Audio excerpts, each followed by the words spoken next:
this tank is potentially free right now within World of Tanks console. So of course, how do you get it? Well, you have just 1 week remaining to be able to get it as part of the Monster Hunter operation for the German Hellhound. And this is a, how do we say, a very, very interesting vehicle. And that is because this tank is known as the HE Bulldog, or at least, I guess, the Billy Dog, or whatever you want to call it. The German light tank with 105 or 102 millimeters of penetration on its HE rounds with 320 alpha damage, getting you an extra 50% damage basically on every single round that you fire. Maybe not quite that much, but like 30% even, which is very nice indeed. And when you're playing in a light tank coming up against other light tanks in this, yeah, it can be rather good indeed. And of course, if you don't know what this is a kind of an M41 Walker Bulldog, which is of course the Tech Tree American light tank that you can actually pick up. And you can see it on screen right here, hopefully. Here it is. This is the American version, of course, which is basically the same tank, except that this one isn't quite exactly the same because it doesn't get as much alpha and it doesn't get the HE rounds, which is why the German one is so interesting versus this, which is always cool. But either way, the Holland at tier 8 is one of the one that has been in controversy. It used to have some skulls, which, given the fact it was German, people made a little bit of a link. So yeah, they were removed quite quickly, and Wargaming definitely like to brush that one under the carpet. So yeah, all of the skulls were removed off of this vehicle, which is funny because some of the newer tanks they have also have skulls on them, but I guess they're not German. So yeah, either way, the Holland can go 72 kilometers an hour. It's a fast light tank. However, it is not the most efficient at being able to maintain that top speed. It does have a decent power to weight ratio, but it can be a little bit of a pain. But I guess we can see all of that as we go through this video. But what we have in this tank, how have we set it up? We've gone with advanced optics for increased view range. We went with advanced loader because although this is a light tank, it's a big light tank and plays almost like a really fast medium tank, to be honest with you, because it has the alpha, it has the speed, it has the view range, kind of plays like a medium, to be honest with you, because of the size of it and the kind of lack of turret traverse and hull traverse that this tank gets. It's not awful, but it is slightly slower than other traditional more forms of light tanks at tier 8. We then went with improved ventilation. This could quite easily be swapped out, so you could get rid of ventilation to go with a full camo build in this tank, but considering I like playing this thing quite aggressively, that's not really how we wanted to kit it out. You could go with gun stabilizer, but the accuracy of this tank 0.3 is fine, to be honest with you. You don't really need gun stabilizer, but you could potentially go with increased speed just so that you are that little bit faster, especially when it comes to the chassis and the whole rotation speed. So maybe that is actually how I would kit out this tank if I was to play it again. Now during the gameplay you were going to see us with advanced loader, advanced optics and improved ventilation. So that's how we actually ran the tank, but this is what I am going to go with from now on, given that we've tried it out and tested it. So yeah, either one is a decent build. It's just down to your personal preference, however you want to play it. But we went with premium premium repair, then premium rations, and of course standard medkit. We went with 21 standard, 20 premium and 5 HE, and if I was to redo this I would probably add in an extra couple of HE rounds, because you can actually pen quite a lot with 102 millimeters of penetration, especially light tanks, especially mediums like the Frenchies from the side, and of course any tank basically from the rear. And when you're a light tank with this amount of speed, getting behind vehicles is quite easy, and so as long as you're kind of thinking preemptively I should load HE for this, it will work out really nicely, which is why I really enjoyed playing this tank. I think it's a little bit of something different to your typical light tank, and of course it is free. So I genuinely think this one is actually a decent option for you to go with throughout all of the tanks that you can pick up. Of course, you can see them all here. These are just the ones that I've been able to unlock. We haven't got the final pick, which is the Death Chariot, the Asterion and the Arachnid, but we have got all of the rest of them. And of course, I will be picking my tanks as we go through. But of course, you can only pick one, so it's really down to, do you think the Holland Hund is worth it? And I guess let's jump into the gameplay to find out whether it is. Our first game then is on Fjords, and Fjords is a very good map to be able to use the Holland Hund on, because you got a little bit of flexibility, you got quite a bit of open space that you can use. You have, of course, the ability to play almost like a medium when you need to, which is good for this vehicle, and of course you have that high speed. Now this was running without that boost to the speed that we could go with the speed boost equipment. You can see just how quick we were able to get up to that top speed and of course use this vehicle, so that was always nice. Now what we're doing here is trying to use as much of the gun depression as we can possibly do and find out if there's any vehicles that want to give us some free damage. Now of course, given that the T69 decides that he is going to be the one that's going to give us some free damage, we won't pass him up, and so we go for the tracking shot here, lock him in place. He's now out of the game, and there you go, a little bit of extra damage here. Now we do take one in return from either the Pantera or the IS, who managed to just clip us in the frontal plate. Of course, this tank has no armor, so you're not going to be pulling off any bounces. If you do, it's more luck than judgment, as yeah, this tank just basically doesn't have any armor, as you can expect, given it's a light tank. Either way, we managed to bounce off of the Pantera here, which is not ideal, and the game is really not looking all too good. I mean, the enemy team have seemingly won the center of the map over to my right, but we also have people here like the IS who are going to be pushing through the center too. So we need to kind of keep a close eye on which tanks are going where in this game, which is having super awareness, I guess. We have to be especially mindful of that, because we could quite easily get surrounded and just pummeled within the game. So you can see there, we need to really get rid of some of these people in the middle, so I'm happy to take a hit. We do unfortunately take one. I was hoping maybe we could dodge it, but it's fine. You do have to use some of your hit points sometimes, even when you're in light tanks, if it means that you can finish off a flank and win the game.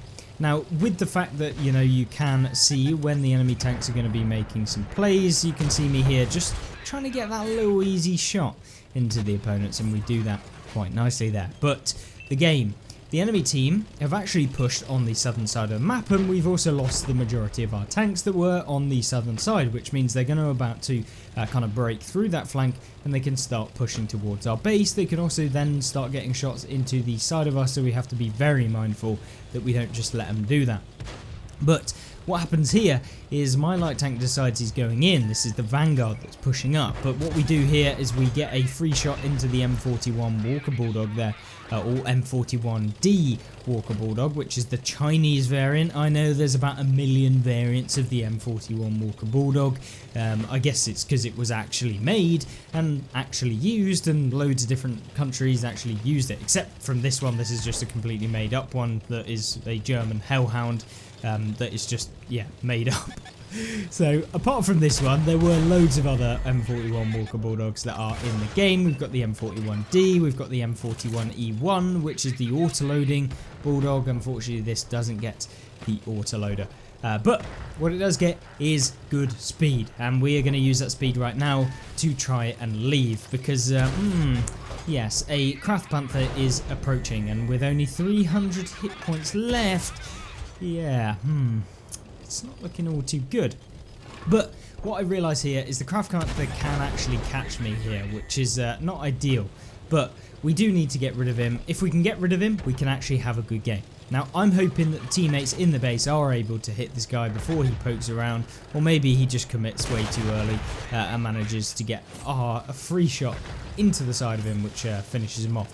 But with 2,000 damage done and with only 110 hit points left, yeah, this is not ideal. But what I do here is, rather than try and stay where I was, try and get one more shot off somewhere, you know, maybe not even get one shot off, maybe just get removed, what I do here is actually move up to the top of the hill. Why? Because I have some support. I've done the spotting, I've done the trading of my hit points in this game. It's time to actually trade some of my teammates and hopefully win us this game at the end, because it is a bit of a close game, and given the fact that the enemies are going to hopefully give away some of those hit points and give us the chance to come back into this game, then we should hopefully take it. But as you can see, the medium tank and the heavy tank that are in our base on the island are going to most likely spot anything that is going to be coming up to where we are. So all we're doing here is just waiting for an opponent to make a misplay, trying to go towards that medium and the heavy, and lo and behold, the defender decides to do exactly that. Now we can't quite see him here, but we do eventually, but we couldn't actually hit him. But don't worry, there's another defender doing the exact same thing, and don't actually aim that one. Should definitely actually have aimed, but you know, never mind. Then when we actually aim, we don't pen. Yay. Either way, there's a Freedom who's now pushing up, and uh-oh, this is as free of a farm as you could probably expect in World of Tanks. And there you go. 2 shots. Can we get a final one in? We're aiming for the back of the engine deck. We actually hit it, which is nice. And then he of course has a turret weak point. There's a defender pushing up. There's also an 87, but we weren't quite quick enough to fire. This defender's about to realise that, yeah, that was a bit of a misplay, and we hit him again, trying to support our teammate in the heavy as much as possible, having picked up 3,200 damage. But our team are now just basically swamping around them, and the enemy team are going to be ending up in a bit of a bad way. Even if we don't necessarily get that much more damage in this game, we should be able to maybe get one more if this Freedom decides to move in a different way, or maybe we can just go in with the end of the game nigh on, and with us basically being able to hopefully win this game. Can we get the final hit? Yes we can. There you go, 2,200 damage, 576 assist.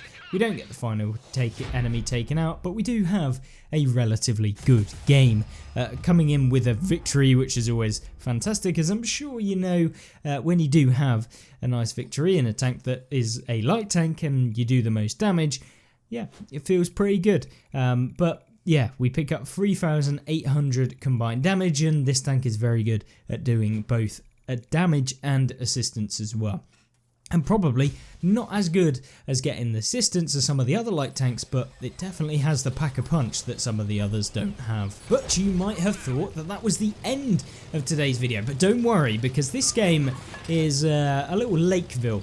And we're going to see something that doesn't usually work, and of course we're playing in a tier 10 game, so we have to be very cautious with how we play. And so I really wanted to show this game because I felt like it actually gives you a little bit of an indication as to how you can play Lakeville even when you're in a lower tier vehicle. And most light tanks, like the TANK on our team, will just go YOLOing in at the beginning of the game. Why don't you want to do that? Well, it's because of the exact reason why both of these TANKs are getting farmed right now. And it's the reason why our light tank is probably not going to survive this one. And it's basically that the enemy team often will just stop. No one can actually spot them. Often you won't even be able to spot them because they're outside of the view range of your vehicle, even in a light tank. And that means that they're not going to get punished. They're not going to be able to be spotted by you, but they're going to hit you because someone is close enough to spot you, but you can't hit the person that's spotting you because they're probably behind a hill and they just keep poking you, and then you just end up back in the garage much quicker than if you were to just, you know, jump into the water. And that's saying something. But either way, with 450 damage done, we've got a couple of shots in.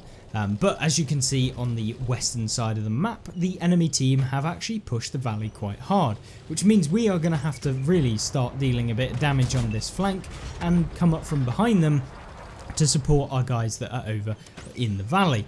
But as you saw there, we go after the Draugen, getting one into him, but we pull back instantly. We don't want to be sat here, because remember, we saw a T95 that was at the back, so we definitely don't want to be getting hit by a T95.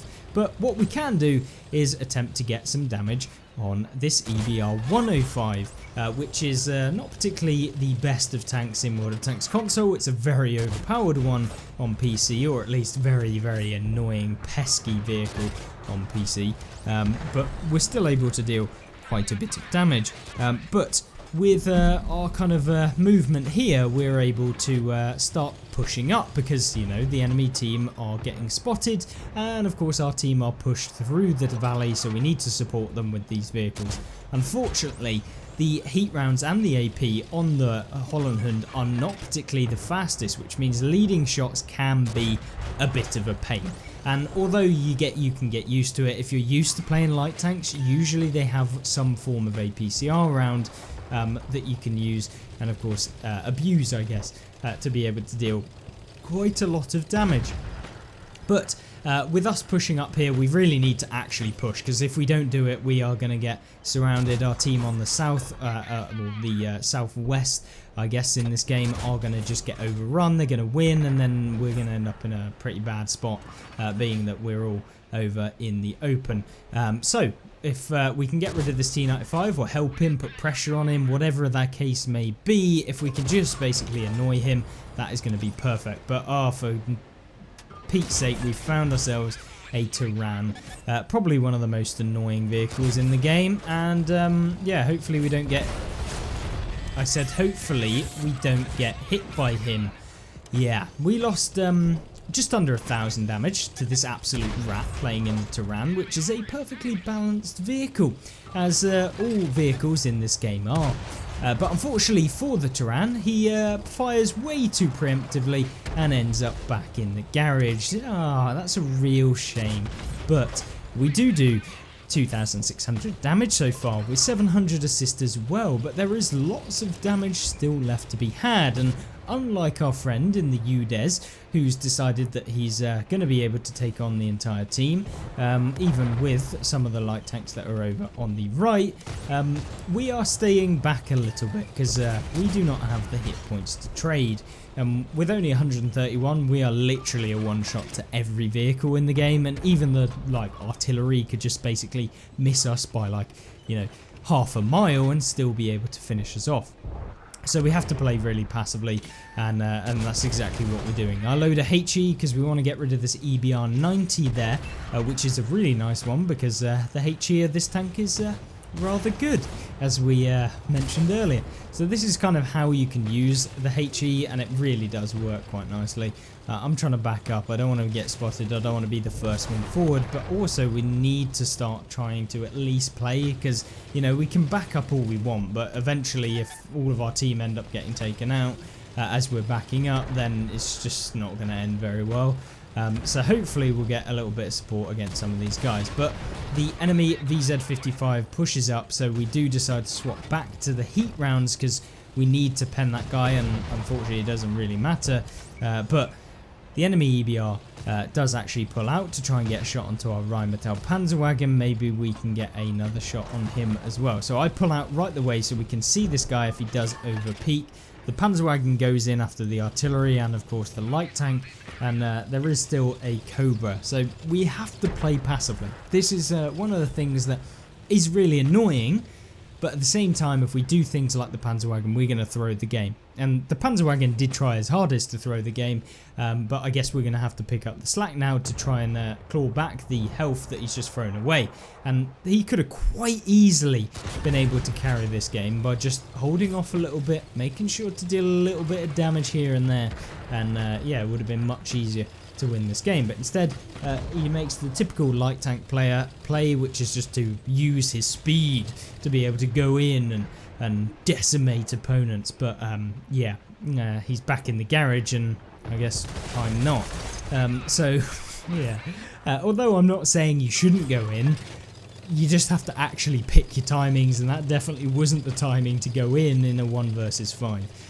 So yeah, hold off from doing 1 versus 5s in your light tanks, and especially hold off if you're a player that just goes in at the beginning of the game in your light tank to spot the enemy team, only for nobody on your team to actually hit them, then blame your team for not being able to hit them, even though there's a hill in between the entirety of your team and the enemy team. Yeah, you should probably reevaluate how you're playing your light tanks, and maybe a couple of videos will help you at least showcase, I'm not trying to be God almighty here. I'm just saying, if you actually want to learn how to play light tanks, hopefully this will have helped, and kind of being sarcastic to prove a point, is that sometimes you do actually have to play passively, even in your fastest tanks in the game. And in fact, if you can do the kind of good combination of both, then you're going to have much better games overall, and you're going to enjoy your light tanks a lot more, as you're not just getting thrown back in the air as quickly as possible. But we have not yet done over 4,000 combined damage. We are very close, but I'd like to do that in this game. But as always, we have to remain calm. We don't want to do anything rash, and so I'm playing a little bit more passive. We get into this bush here, we have to wait for this light tank to try and poke, and I know that the light tank is likely to be getting impatient as I am, but if we just out impatient him, or not out impatient him, but if we just have more patience than him, then we should be able to come away with taking this guy out. And so you see me just pre-aiming here. I'm aiming right at the earliest point at which he can come out, because what he's going to do is he's going to come out, and then he's going to get spotted, he's going to fire, and then he's going to come back in. And when he comes back in, we are pre-aimed, ready to fire. So that's kind of how I do it.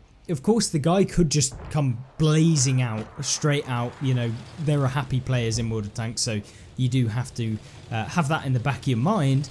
But as long as you're not doing anything stupid, then you should be able to kind of work it as much as possible. Now, with the information that both of the medium tanks are spotted, one of them gets taken out, which is the Leopard 1. There's a Cobra still left alive, but we now know where all of the vehicles are. The light tank's over to my right, over the hill. The Cobra is over there, and we also have the artillery, or the Draugen even. It's not even the Cobra. The Cobra died earlier. Apologies. But what I do here is, maybe I could have just gone straight over, but I wanted to spot, I wanted to gauge it. I didn't want to throw it. There's still 3 vehicles on our team left alive, and the enemy team could do it. You know, we could get dirt by arty, and I don't want that to happen. And as much as the TANK is, of course, a derp cannon, he can quite easily hit us, and it wouldn't take too much considering the size of us. But we see that the TANK is, of course, making some moves. He's just trying to kind of block someone. Our Ruthless goes in.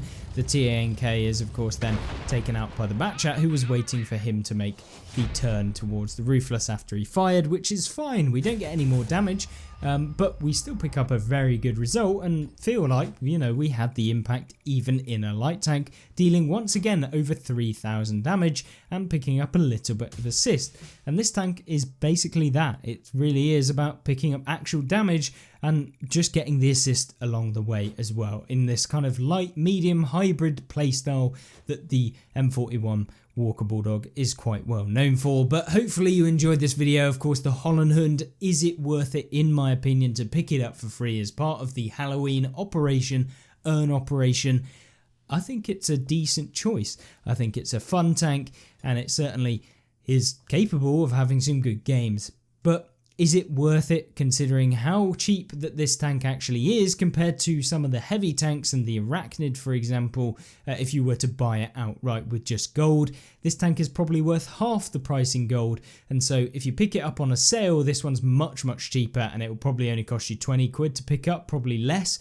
Whereas the Arachnid, if you wanted to buy it, it would probably cost you like £50 or like £40 to be able to pick up. So, you know, weigh it up in terms of, I could just buy this tank and, of course, get the more expensive tank for gold, if that makes sense, for free as part of the Monster Hunter operation. So that's kind of my opinion on it. I think it's a good tank. It's a solid pick. If you don't care about saving some money in real life, then yeah, I think it's a good one. And of course, hopefully you enjoyed. Let me know in the comments. Make sure to like the video, and we'll be seeing some more gameplay from more vehicles just like this one in the upcoming days. See you there.